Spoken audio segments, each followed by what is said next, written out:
Bonjour à tous, bienvenue dans Bonjour chez vous. Est-ce que vous allez bien aujourd'hui? Est-ce que vous êtes en forme? Est-ce que vous êtes prêts pour une nouvelle journée? Nous le sommes en tout cas. Et aujourd'hui, on va parler des attaques. Est-ce qu'on est plus ciblé lorsqu'on sert Dieu? Tiens, c'est une question intéressante. Et pour y répondre, je suis en très bonne compagnie. J'ai Aurélie avec moi et j'ai le plaisir d'accueillir un invité, Dan Luten. Bonjour. Bonjour Evelyne, bonjour Aurélie. Bonjour Dan. Ça va bien? Ravi de t'accueillir. Oui. Merci beaucoup. Tu vas bien? Ouais, très bien. Très bien. Super, merci d'être venu jusqu'à nous, d'avoir traversé l'océan pour venir nous rejoindre. C'est un plaisir. Bon, t'as été un peu d'ici, toi, quand même. Ouais, quand même. 9 ans au Québec. C'est ça. 9 hivers. 9 hivers, c'est ça. Ouais, c'est ça. Parce que bon, 9 années en tant que tel, ça va, mais c'est 9 hivers, là, tu gagnes tout notre respect. Dan, on est très heureux de t'accueillir. Donc, tu es pasteur de louange à l'église Momentum. Tu gères en fait tout le département de la louange dans les 3 églises Momentum, donc à Bordeaux, Bruxelles et Paris. Un très beau ministère, tu es auteur, compositeur, et il y a plein de gens qui disent « Mais oui, je chante ces chants dans mon église !» Très connu, vraiment, tu as composé des chants merveilleux, vraiment, que personnellement j'aime beaucoup. Donc c'est un honneur de t'accueillir. Tu as accompagné mes temps de louange pendant des années. Vraiment, incroyable. Ça fait longtemps que je t'écoute, très longtemps. C'est un plaisir, vraiment. Et aujourd'hui, eh bien, on va parler des attaques qu'on peut vivre lorsqu'on sert Dieu. Et tu vas nous dire dans la rubrique Conseil du coach ce qu'il faut faire lorsqu'on est attaqué. Exactement. J'ai sorti 7 clés pour se défendre justement contre les attaques spirituelles.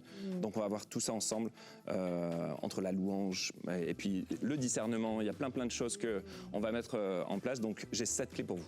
Génial, un beau programme qui nous attend. Et Aurélie, on aura un beau témoignage, on est lundi. Et oui, Annick nous a envoyé son témoignage, plutôt celui de sa fille, parce que sa fille a été guérie en regardant une émission Bonjour chez vous. Ah ouais. Et oui. On aime ça en plus quand c'est dans Bonjour chez vous. Excellent, c'est super, donc un beau programme qui nous attend. Et on va commencer tout de suite avec notre pensée du jour.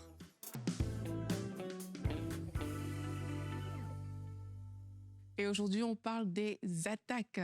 Et c'est un mot parfois qu'on n'aime pas trop ou alors qu'on utilise souvent beaucoup. Mais le Seigneur nous a prévenus dans la parole. Et on va lire ensemble 1 Pierre 5 au verset 8. La Bible nous dit « Soyez sobres, veillez, votre adversaire le diable rôde comme un lion rugissant, cherchant qui il dévorera. » Donc la Bible nous prévient que le diable est un rôdeur et qu'il cherche à nous attaquer.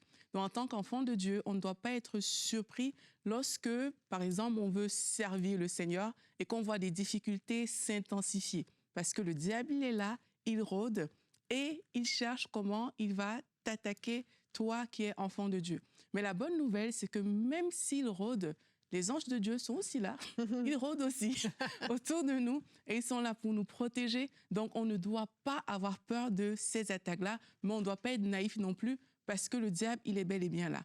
Et dans la parole, on voit à plusieurs reprises, lorsqu'on regarde la vie des disciples, lorsqu'on regarde la vie des héros de la foi, lorsqu'on lit plusieurs histoires dans la Bible, on voit que lorsque des personnes ont décidé de se lever pour servir le Seigneur, eh bien, le diable était au rendez-vous et les attendait. Vous vous rappelez, par exemple, l'histoire des disciples, alors que, voilà, ils se sont levés comme ça pour annoncer l'Évangile, ils ont vécu de la persécution. Et comment est-ce que les disciples ont réagi? Dans Acte 4, au verset 29, ils ont prié, ils ont dit « Seigneur, vois leurs menaces ». Donc le diable les a attaqués au travers des menaces, au travers de la persécution. Ils ont dit « Vois leurs menaces, mais donne à tes disciples d'annoncer la parole avec une pleine assurance ». Voilà la prière que les disciples ont fait. Si je vais dans l'Ancien Testament avec Moïse, par exemple, il y a plusieurs histoires dans l'Ancien Testament d'ailleurs. Lorsqu'il fallait délivrer le peuple d'Israël, il a rencontré une résistance qui était très forte, la résistance de Pharaon, et ça a été long, mais on voit dans la parole que Moïse, il a tenu bon. Alors toi aussi, sache qu'alors que tu vas décider de servir le Seigneur, peut-être tu vas décider de te consacrer davantage, de te donner à Dieu, etc. Mais sache que c'est fort probable que tu rencontres de la résistance à différents niveaux, parce que le voleur, il vient faire quoi? Voler, égorger, détruire. Il va vouloir te voler, il va vouloir te ralentir, il va vouloir te déstabiliser, il va vouloir t'empêcher d'aller en profondeur avec Dieu et t'empêcher de servir Dieu. Et parfois, ça va se passer à différents niveaux. Parfois, ce sera au niveau de nos pensées, tu peux te sentir oppressé, croire que tu vas mourir, croire que quelque chose de grave va arriver. On a déjà entendu des cas comme ça où des personnes, avant quelque chose d'important par rapport au service pour le Seigneur, ah, mais elles sont pas bien, elles sont oppressées, les nuits deviennent difficiles, il y a quelque chose qui se passe, mais là, il faut que tu te positionnes en fait, parce que c'est de la distraction. D'un autre côté, parfois, il y a des tentations. C'est comme, ça faisait longtemps, tu n'avais pas pensé à quelque chose, et là, la pensée revient. Ou alors, tu te sens attaqué d'une certaine manière, il y a des tentations qui arrivent. Sache que quand tu vas rencontrer ces différentes choses, parce que ça peut être plusieurs choses, quand tu vas les rencontrer, ben oui, tu dois te positionner parce que la Bible dit « résister au diable et il fuira loin de vous ». Mais non, tu ne dois pas arrêter parce que comme les disciples voient leurs menaces, mais donne à tes disciples de continuer de prêcher la parole. Amen. Wow, amen. Merci Aurélie, merci pour cette belle pensée, super importante parce que on peut parler, bah oui, des attaques. Tout le monde est attaqué, hein. La pluie tombe sur les bons, sur les moins bons. Ouais. Ça, c'est normal. On est attaqué. Mais il y a cette dimension différente quand même lorsqu'on s'apprête à exercer un service particulier, une responsabilité spirituelle. Tout à coup, il se passe des choses. Et je me souviens, Aurélie, tu le sais parce que tu avais prié avec moi, à une période, à chaque fois qu'on avait des événements à MCI, des lives à MCI, où j'étais impliquée, eh bien, il y avait ma fille qui était malade, soit je dormais pas de la nuit, soit des fois, j'ai même pas pu faire certains lives parce que ma fille était vraiment trop malade. J'avais dû rester avec elle. Et ça arrive une fois, deux fois. Mais quand tu vois 3, 4 fois, c'était systématique. Et c'est toi qui m'avais fait remarquer. Mais tu as remarqué qu'à chaque fois qu'il y a des événements, ta fille est malade. Et là, on avait prié. Et puis, bah, c'est quelque chose qui s'était arrêté. Donc, c'est des choses des fois très, très subtiles. Et notre verset du jour nous parle de Néhémie. Néhémie 3 au verset 33. Lorsque Sanballat, vous le connaissez ce Sanballat, Frank en parle souvent, hein, Sanballat a appris que nous étions en train de reconstruire la muraille. Il s'est mis en colère et il s'est montré très irrité. Il s'est moqué des Juifs. En fait, si Néhémie n'avait pas commencé à reconstruire la muraille, Sanballat ne serait jamais venu l'attaquer. C'est au moment où il a commencé à servir, à obéir le Seigneur et à faire ce qu'il devait faire que tout à coup l'ennemi se lève et vient faire quoi? Essayer de l'intimider, vient se moquer, vient humilier. C'est comme ça que ça se passe. Totalement. Totalement. Et il y a aussi on voit ça dans Daniel, quand Daniel commence son jeûne. Oui. Il est parlé justement qu'il y a une guerre spirituelle qui prend place. Donc il y a tout un monde spirituel invisible qu'on ne s'imagine pas et l'importance et la puissance en fin de compte qu'on a sans le savoir. Au moment où Daniel commence son jeûne et commence à prier, il se passe quelque chose de beaucoup plus grand, de beaucoup plus impactant et qui va avoir des conséquences vraiment énormes. Mais ça, c'est au moment où un être humain commence à prier, commence à servir. Ouais, exactement. Je trouve ça intéressant ce que tu dis. C'est vrai que des fois, on peut avoir l'impression, tu sais, je vais juste faire la Sainte Seine à l'église, par exemple. Ça paraît être un petit truc dans le culte du dimanche. Je prends vraiment volontairement un exemple qui a l'air très simple. Mais en fait, la Sainte Seine, c'est quelque chose de très fort spirituellement. Les gens peuvent être guéris, ils peuvent avoir des révélations, il peut se passer vraiment des choses à ce moment-là. Et c'est vrai que parfois, on peut ne pas être conscient de la portée spirituelle des actions qu'on va poser, comme Daniel, quand il a commencé à prier. Je ne pense pas qu'il s'attendait à ce qu'il y ait un combat pareil qui ait lieu au ciel. Et je trouve hyper intéressant de réaliser que ce qu'on fait, ce n'est pas juste dans le naturel. Il y a une portée spirituelle qui est beaucoup plus grande et qui risque de déranger d'autant plus. Totalement. Et même, là, tu parlais de quelqu'un à la Sainte Seine, parce qu'effectivement, il y a une puissance, cette communion, mais la personne qui fait l'accueil et qui juste dit bonjour, sourit et dit bonjour aux gens, peut-être que cette personne, elle ne s'en rend pas compte, mais ça se trouve une prière qu'une personne a demandé à Dieu. Moi, je vais venir à l'église et puis si quelqu'un me dit bonjour, si quelqu'un me sourit, et en fin de compte, on peut être le miracle pour quelqu'un sans le savoir. Et c'est beaucoup plus puissant en fin de compte. Servir Dieu, c'est incroyable. C'est très vrai. Et par rapport à ce qu'on dit, moi j'ai remarqué ça, même déjà, quand les personnes veulent se faire baptiser. Quand les personnes veulent se faire baptiser, parfois on dirait qu'avant, il y a comme une pression spirituelle qui est là et que beaucoup de gens se découragent. En fait, dès l'instant où on prend des chemins qui vont nous engager avec le Seigneur, c'est comme on sent vraiment qu'il y a des choses qui dérangent et parfois on ne se rend pas compte de ce qui se passe. À ce moment-là, j'ai aussi remarqué, lorsque tu veux prendre des plus grands pas pour le Seigneur, donc peut-être tu veux plus te consacrer, mais engagé. Là, tu vois, tu sens que peut-être des péchés que tu avais abandonnés, des trucs reviennent. Tu vois, et tu te dis, mais qu'est-ce qui m'arrive?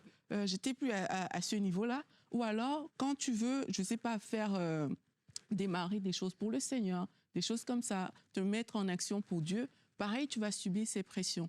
Et je pense que face à ça, il faut se positionner en fait. Il faut avoir la bonne attitude. Il faut savoir reconnaître que là, il y a de la distraction. Parce que le but de l'ennemi, c'est quoi? Moi, j'ai vu des personnes me dire que finalement, je ne me baptiserai plus, par exemple. Parce que la pression était trop intense. C'est ça. J'ai vu des personnes faire, des personnes reculer tu vois, par rapport des engagements qu'ils avaient pris parce qu'ils ont ressenti la pression. Mais c'est à ce moment, je pense qu'il faut vraiment faire une différence entre c'est quoi une distraction et se positionner, en fait, tout simplement dans la foi et réaliser que, en fait, je dérange, c'est pas mauvais. Tu vois, c'est un bon signe que je puisse même voir des choses comme ça. Ça veut dire que je dérange, ça veut dire que j'ai pris le bon chemin. Et quand on a pris le bon chemin, il faut tenir, il faut rester sur le chemin. Et c'est là où Dieu nous dit, il nous promet, il dit résistez au diable et il fuira loin de vous. Et c'est là où on a besoin de faire cette petite résistance, parce que ce n'est pas une résistance énorme. Tu as juste besoin de dire, en fait, je vais le faire. J'avais prévu de me baptiser, je vais me faire baptiser. J'avais prévu ce projet, je vais le faire. Et c'est comme ça que toi, tu vas résister à ce moment-là et tu vas voir qu'en fait, il n'y avait rien. C'était juste de la distraction. Complètement. Et là, souvent, en fait, on parle de quelque chose de négatif dans les attaques. Et puis, la plupart du temps, c'est ça. Mais l'ennemi est sournois et il est très, très intelligent. Et il sait que sur certaines personnes, l'attaque frontale, l'attaque directe et puis le mauvais, en fait, on va le savoir, on va le discerner rapidement. Mais pour d'autres, ça va être la promotion. Ça va être la bénédiction. Une mauvaise bénédiction. C'est ça, une opportunité. Une opportunité qu'on attendait. Pour faire prendre un détour. Exactement. Il veut simplement t'offrir, comme Lot. Lot, tu choisis quoi? La galère dans les montagnes ou la vallée à côté de Sodome et Gomorrhe? Voilà. Wow, c'est trop génial, franchement. Vas-y, choisis. Et puis, en fait, je prends le meilleur. Donc, l'ennemi est sournois, il faut faire attention. C'est vrai, d'où l'importance de veiller, en fait. Exact. Parce que je crois que des fois, on est un petit peu naïf et on ne voit pas forcément les choses. Puis tu en parleras tout à l'heure du discernement. Mais l'importance de veiller, c'est essentiel parce que justement, si on n'est pas sur nos gardes, comme Néhémie, quand il a reconstruit la muraille, quand il a compris qu'il était attaqué, il avait dans sa main un outil et dans l'autre, il avait la lance ou l'épée. Et en fait, à un moment donné, tu es obligé d'être en mode « OK ». Là, je prends une décision où je m'apprête à servir le Seigneur, je m'apprête à aller faire la louange un dimanche matin, peu importe. Eh bien, je dois me mettre en mode soldat. Je ne suis pas en mode touriste, comme j'aime le dire. Je suis en mode soldat. Et donc, je suis prête. Je suis prête que s'il arrive quelque chose, je le vois tout de suite. Je me laisse pas distraire. Des fois, c'est des trucs stupides, mais tout à coup, il y a une espèce de dispute qui vient dans la maison. Tout à coup, ça sort de nulle part. Et puis, le couple commence à se disputer. Ou bien, tout à coup, les enfants sont agressifs, sont désagréables. C'est quelque chose. Puis, ça peut avoir l'air très, très naturel. Mais en fait, non, c'est de la distraction, voire des fois de l'intimidation même, pour te faire renoncer ou t'empêcher de te consacrer comme il faudrait, t'empêcher de te tenir comme il faudrait. Je sens que tu as encore un mot à dire. Non, c'est juste que je pensais à moi-même quand j'étais jeune convertie et que j'ai l'impression que depuis que j'ai donné ma vie au Seigneur, tous les problèmes de la terre sont tombés sur moi. C'est ça. Et il y a quelqu'un qui m'avait dit, mais c'est bien. C'est très bien. C'est positif. Oui, c'est positif. Ça veut dire que tu déranges, en fait, et tu es sur le bon chemin. Et moi, ça m'avait fortifiée. Et je pense qu'il y a beaucoup qui ont juste besoin d'entendre cette parole aujourd'hui. Que peut-être tu déranges le monde des ténèbres plus que ce que tu penses. Et fortifie-toi, prends courage, parce que ça veut dire que le diable, il a peur de toi. Donc, c'est ça. Amen, amen. Mais on va voir qu'on n'est pas censé subir les attaques, tout simplement, être passif et souffrir. Non, il y a des choses à faire. On va voir ce qu'il faut faire lorsqu'on est attaqué dans la rubrique Conseil du coach.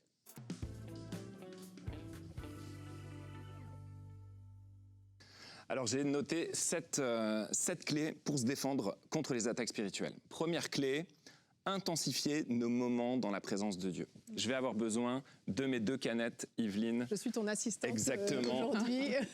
J'ai 2 canettes ici, les amis, et ça va être très très simple à comprendre. Si je suis rempli de la présence de Dieu, je vais pouvoir faire face à la pression extérieure.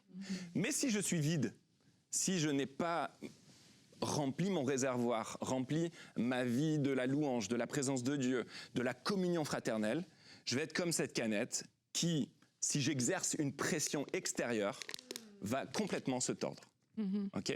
Par contre, si je suis rempli, elle est fermée, elle est rempli et la pression qui est à l'intérieur a une certaine hauteur, une certaine valeur. Donc j'ai beau appuyer, forcer, je pourrais me mettre dessus, debout, elle ne pètera pas, elle ne cassera pas parce que la pression à l'intérieur exerce une force. Et si moi j'exerce une force encore plus, bon bah là ça peut exploser. Mais c'est vraiment pour illustrer que au plus je vais être rempli de la présence de Dieu, au plus je vais pouvoir résister à la pression de l'ennemi. Okay ? Donc deuxième clé, reconnaître rapidement la source de l'attaque, d'accord ? Vous devez identifier, on doit identifier ce qui vient d'une attaque. Est-ce que c'est un découragement soudain ? Est-ce que c'est une pensée de dévalorisation ? Est-ce que c'est une tension inexpliquée ? Ou alors une tentation ? Comme on l'a dit tout à l'heure, ça peut être très... waouh, c'est magnifique, c'était l'opportunité que je rêvais. Ou alors c'est la tentation, parce que avant de rencontrer Dieu, on était dans des liens, on était attachés dans des liens de sensualité ou du travail ou de l'alcool ou de ceci, de cela, toutes sortes d'addictions. Et en fin de compte, lorsque je suis faible, je vais être tenté à revenir dans ce confort, dans cette chose qui m'apaisait en fin de compte. Oui. Donc attention, je peux prier, donc je dois prier. Premièrement, ou deuxième clé, je dois prier pour recevoir ce discernement, car reconnaître le piège m'empêche d'y tomber. D'accord ? Je dois discerner. Et ça, vous devez le prier. Seigneur, donne-moi ce discernement. Je veux avoir un meilleur discernement. Troisième clé, recentrer immédiatement nos pensées sur la vérité. J'ai écrit « Remplace le doute, la culpabilité ou la peur par la vérité de la parole de Dieu. Sur qui tu es. Qu'est-ce que Dieu dit de toi ? Okay ? Ce que Dieu dit sur ta vie et sur ce que tu vas accomplir et pourquoi tu sers. Fais comme Jésus. Jésus, il a dit quoi face à l'ennemi, à Satan qui lui disait tu pourrais faire ceci, si tu m'adores, je vais te donner ça. Qu'est-ce qu'il a dit ? Il est écrit. Il est écrit, il s'est assis sur la parole et c'est ça qui a fait toute la différence. J'ai écrit, plus tu connais la parole, plus tu pourras t'en servir au bon moment. La parole était comme une épée à double tranchant. Donc si on ne la connaît pas, on ne peut pas s'en servir de la bonne façon, on ne peut pas se défendre, on ne peut pas même attaquer l'ennemi pour qu'il nous laisse tranquille. Donc au plus tu connais la parole, au plus tu vas pouvoir t'en servir au bon moment. Quatrième clé, refuser l'isolement. Et ça, c'est quelque chose on est des êtres humains. On est né en position fétale, dans notre bulle, on était bien et on peut aussi, lorsqu'on est attaqué, se mettre dans notre bulle. Je me coupe du corps, je ne veux pas parler à personne. Et puis là, je suis super fragile. Comme tu l'as dit tout à l'heure, Aurélie, le lion rôde et il cherche quoi ?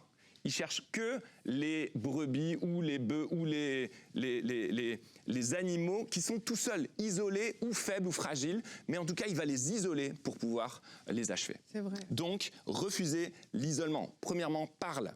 Demande la prière. Souvent, je me suis rendu compte que il y a plusieurs personnalités, mais la plupart des gens aiment aider. Aiment lorsque quelqu'un nous demande de prier pour lui, mais nous... Est-ce que vraiment on est propice et on aime demander la prière ? Est-ce qu'on aime demander de l'aide ? Ça demande de l'humilité. Ça demande de l'humilité, exactement. Donc, premièrement, parle avec les gens. Demande la prière. Ouvre ton cœur à une ou deux personnes. Sois redevable avec des amis. L'ennemi agit surtout quand tu restes seul avec tes pensées. Okay ? Donc, Dieu a dit, il n'est pas bon que l'homme soit seul. Donc, il a créé quelqu'un pour aider l'homme. Et donc, il a sûrement créé quelqu'un pour t'aider toi-même aussi lorsque tu fais face à l'attaque. Ça, c'était la quatrième clé. Cinquième clé, protéger notre âme. Prends soin de ton repos, de ton corps et de ta paix intérieure. Parce qu'un cœur épuisé devient une porte d'entrée pour l'ennemi. D'accord ? Au plus tu laisses les pensées de ce monde te nourrir, au moins tu seras en paix. Et là, moi, je parle des réseaux sociaux, de tout ce qu'on va regarder, de tout ce qui va entrer, soit à travers nos yeux, à travers nos oreilles. Qu'est-ce qui va nourrir notre cœur ? C'est ça qui va venir juste teinter notre âme. Et nous, on doit protéger notre âme. Donc ça, c'était la cinquième. Sixième clé, s'ancrer dans notre identité. L'attaque ne définit pas ta valeur. J'ai aimé ce que tu disais, Aurélie, tout à l'heure. L'attaque C'est pas ça qui définit notre valeur. Tu n'es pas attaqué parce que tu es faible, mais parce que tu es utile. Amen. Parce que Dieu t'aime et parce que tu vas faire, à chaque fois que tu vas servir, tu as un impact beaucoup plus grand que ce que tu penses, et on en a parlé tout à l'heure. Donc tu dois servir depuis ton identité et non pas pour mériter ton identité. Et souvent, on va essayer de faire les choses pour exister, pour être aimé, pour mériter, mais en fin de compte, on est fils, on est fille adoptive du Père, et donc on a notre identité, et c'est dans cette identité qu'on doit s'ancrer. 7e clé, dernière clé, continuer d'avancer. Continuer d'avancer. Ne prends pas la pression comme un signal d'arrêt, mais comme un appel à la vigilance. Il faut que tu fasses attention, oui, mais ne te dis pas, ça y est, j'arrête tout, il a gagné, et puis j'abandonne, je baisse les bras. Fais ce qui est juste, même quand l'émotion est instable. Et j'ai aimé cette idée que un de mes professeurs m'avait dit, peut-être vous le connaissez, les sentiments. Oui. Le sentiment, donc ce que je ressens, parfois me ment. Exact. Des fois, j'ai l'impression que... Mais non, c'est ton sentiment, ton émotion n'est pas réelle. Il faut que tu saches canaliser, comprendre. Et moi, j'ai écrit « Les sentiments mentent. Ne prenons jamais de grandes décisions au milieu du découragement. Mais continue d'avancer et prie. Et c'est à ce moment-là que le brouillard va se dissiper au fur et à mesure. » Amen. Donc, moi, tu parlais de moi tout à l'heure, qui chante, j'ai fait une tournée il y a quelques années, et on a vraiment vu, littéralement, de nos yeux, l'ennemi nous attaquer chaque soir de la tournée, différemment. Première, et j'ai écrit 6 attaques. 6 attaques, il me reste quelques secondes. Vas-y, Première attaque, la peur. Il m'a fait peur parce que dès le premier concert, je finis le concert, plus de voix. Et il m'en reste 8 derrière. Wow. La peur. Deuxième, le lendemain, j'arrive et là, je chante comme je peux, mais la fatigue physique, là, c'était vraiment physique. Mon batteur me disait, chaque chant était comme un round de boxe. Où je sentais que physiquement j'étais épuisé, et ça ne m'arrive jamais. Et donc ça, c'était vraiment la fatigue physique. Troisième attaque, le découragement. On arrive dans une salle, on arrive dans un concert, et là on voit que les gens, ils sont spectateurs. Ils nous regardent, ils ne chantent pas, ils ne sont pas à fond avec nous. C'était terrible, c'était le découragement. Ensuite, on arrive dans une salle, c'est la comparaison. Il vient et il sème la comparaison parce que juste avant, il y avait mon frère qui était passé avec Impact, avec le groupe. Puis ils avaient rempli, puis l'organisateur nous dit, ils ont rempli à autant de personnes. Et moi, il vient de me semer quelque chose dans mon esprit. Et pendant toute la soirée, là c'est vraiment une confession, mais pendant toute la soirée, je pense à ça. Et je me dis, il faut que je prouve quelque chose. Et au fur et à mesure, là, c'était des attaques. Et donc, ma rubrique est finie, il faut que je m'arrête. Mais ça va ? Je finis. OK. Alors, à ce moment-là, le lendemain, donc je sais que je me suis fait avoir. Je me suis fait avoir parce que j'ai voulu prouver quelque chose. L'ennemi m'a eu. Le lendemain, j'arrive et on est dans ce moment de prière avec tous les musiciens et je craque. J'ouvre mon cœur. La repentance, moment très transparent. J'explique, les amis, je me suis fait avoir hier soir. Voilà ce qui s'est passé. Voilà. Tout le monde commence à pleurer. On prie les uns pour les autres. Et là, on est allumé. Là, maintenant, c'est discernement. Là, on comprend qu'il y a beaucoup plus que fatigue, ceci, cela. Non, c'est vraiment l'ennemi qui nous attaque. Et à ce moment-là, à partir de ce moment-là, tous les autres concerts, on était vigilants et on a vu la gloire de Dieu de façon extraordinaire. Donc, vraiment, attention, l'ennemi attaque, mais on peut se défendre. Et surtout si on est entouré. Alors là, c'est... Le discernement est essentiel, Exactement. vraiment. Merci de l'avoir partagé, d'être vulnérable. Ouais. Mais c'est important, c'est important de le dire. Merci beaucoup, Dan, pour cette super rubrique. Allez, nous, on continue avec Aurélie, rubrique témoignage.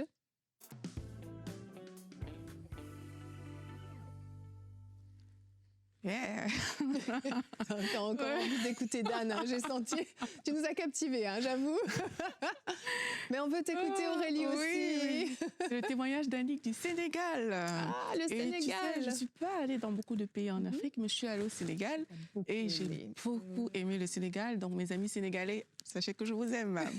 Donc, Annick, elle nous dit qu'elle rend grâce à Dieu parce que, en suivant l'émission Bonjour chez vous, donc dans cette émission-là, Evelyne t'a donné ton témoignage. Et il y a Audrey Ma qui était là et vous avez prié pour des femmes qui ont des problèmes de menstruation. Et elle dit, j'avais ma fille qui se tordait de douleur à cause des règles douloureuses. Sa sœur et moi, on s'est mis à prier avec vous pour sa guérison. Et après la prière, on a commencé à adorer tout en proclamant sa guérison. Et pendant qu'on priait, elle a senti une chaleur dans son bas-ventre et a commencé à vomir. Et pendant qu'elle vomissait, moi, je déclarais « délivrance, c'est la délivrance ». Et après ces vomissements, ma fille m'a dit « Maman, je n'ai plus mal. Alléluia, alléluia ». Donc, gloire à Dieu, c'est comme ça que sa fille a été délivrée de cette douleur-là. Et elle nous dit aussi que 1 heure après, elle dit qu'elle a reçu un message de sa belle-sœur qui la remerciait en disant qu'elle a connu les émissions EMCI en regardant ses statuts à elle. Oh, comme quoi partager nos émissions, c'est très important. Donc, sa belle-sœur a connu EMCI comme ça et désormais, elle ne rate aucune de nos émissions et elle remercie EMCI et dit merci d'exister, que Dieu vous bénisse abondamment, qu'il continue d'agrandir votre ministère au nom de Jésus. Amen. Wow. Merci Annick et gloire à Dieu pour ce beau témoignage. Gloire à Dieu, vraiment. On est reconnaissant, vraiment. Et on est reconnaissant aussi à toute la famille, des partenaires. On prend le temps régulièrement de vous dire merci. C'est pas un merci mécanique, c'est vraiment un merci du fond du cœur. Parce que vous contribuez à la diffusion de ce message qui amène des témoignages comme ça, où des personnes sont guéries, d'autres sont délivrées, certains voient leur vie vraiment transformée de l'intérieur jusque vers l'extérieur. Des fois, des foyers complets qui sont touchés, qui sont impactés. Et votre soutien est très précieux. Et j'aimerais prendre le temps de faire un appel à certains d'entre vous. Vous nous écoutez, vous n'êtes pas encore partenaire. Je veux vous donner l'opportunité aujourd'hui de rejoindre cette famille des partenaires. On a aussi besoin de vous, besoin de votre soutien. Et parfois, on se dit, mais qu'est-ce que ça va changer ? Mon petit 35 € par mois, ça ne changera rien. Pour eux aussi, je vous assure, ça fait toute la différence. C'est extrêmement précieux. Et je crois de tout mon cœur que lorsque quelqu'un se lève pour semer comme ça dans une œuvre avec foi, parfois même en faisant un sacrifice, ça coûte. Mais je crois vraiment que le Seigneur voit ça. Et il saura également vous récompenser pour ce soutien que vous donnez à cette œuvre. Alors, merci à chacun d'entre vous. Vous pouvez aller sur emcitv.com/don. Un gros merci à toi, Dan. C'était une très, très belle émission. Merci pour ce partage et merci pour le témoignage qui allait avec. Génial. C'était une rubrique complète, là. Hein. Exact. On a fait un combo. Merci à toi, Aurélie. Et demain, on se retrouve. Dan, on a le plaisir de t'avoir avec nous encore. Fais passer ton adoration à un autre niveau, bien sûr. On allait quand même parler de louange, d'adoration. Il fallait. Et tu feras une rubrique réponse d'expert. Qu'est-ce qu'un vrai adorateur? Si vous voulez être un vrai adorateur, cette émission est pour vous. Allez, à demain. Bonjour chez vous.